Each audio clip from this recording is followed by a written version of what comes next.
तो कई गो सोमारी कईनी तो मिलले सुनर सोई सखी।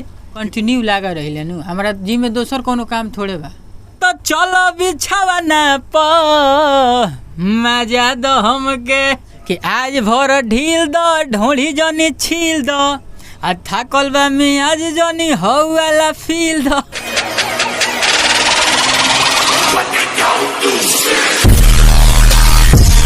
नमस्कार, मैं हूं अमरकांत और आज की वीडियो में आपको मिलवाते हैं भोजपुरी के एक सुपर स्टार सिंगर से जिनका नाम है बुलेट राजा जी। राइट, बुलेट राजा नाम है आपका। और हमारे साथ बुलेट राजा जी हैं जिनका एक गाना बहुत ही ज़्यादा पॉपुलर हुआ है, बहुत ही ज़्यादा हिट हुआ है।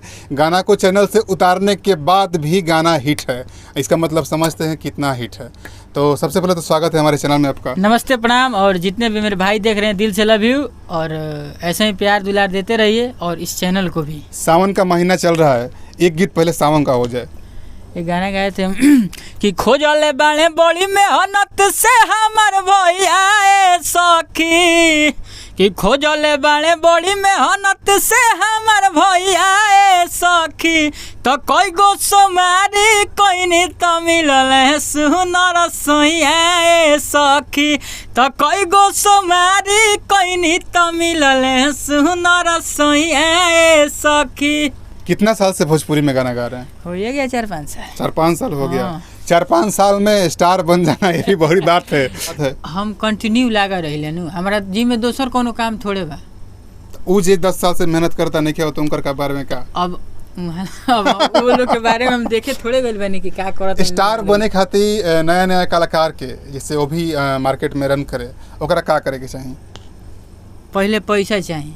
बिल्कुल यह लाइन में एबार वीडियो डायरेक्टर बजट बढ़ा दिले वाले के हाथना में शूट हुई तब बढ़िया हुई, ऑडियो हैंगा हुई तब बढ़िया हुई। तो ये सब देख के चले के पड़ी। गार्जियन के सपोर्ट बा तो करी जा, नहीं के सपोर्ट तो ना करी जा जी। एगो गीत हो जाए जो अभी बहुत ज्यादा पॉपुलर बा, हिट बा, वो गीत के 2 लाइन हो जाए तो मजा आ जाए।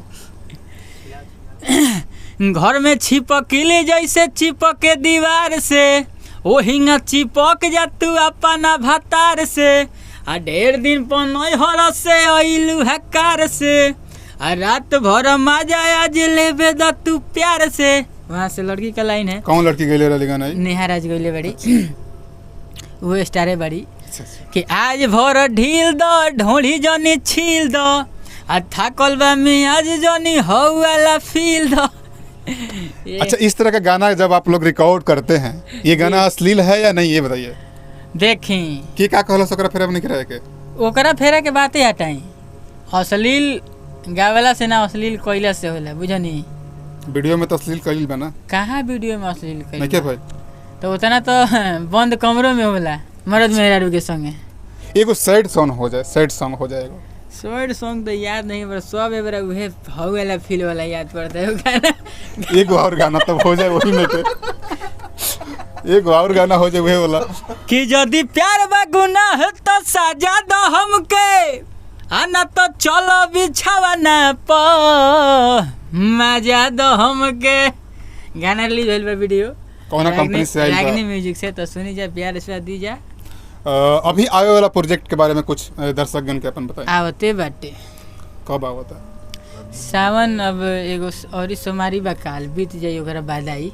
ओकर बाद आई। तैयार बा, मतलब माल मटेरियल तैयार बा। माल तैयार बा। माल तैयार बा, खाली ओकरा के बस रीनेम हो गइल बा। अच्छा, खाली ओकरा के पब्लिश कर दे, पब्लिक करेके बा जी। तो एगो एगो पता टाइमो आउट लागल बा। अच्छा, हाँ, मतलब 3 कितना तारीख के। 3 तारीख के। हाँ, तो कौन गाना आवता 3 तारीख के? 3 तारीख के बाद मारे शेयर कॉपी मत करे लो ना तो गबड़ा कॉपी हो जाए तो फिर ओ गड़बड़। गाना के नाम बा उहे जगह ही छीले लो। फिर से छिले के कार्यक्रम शुरू बा आगे वाला कार्यक्रम में।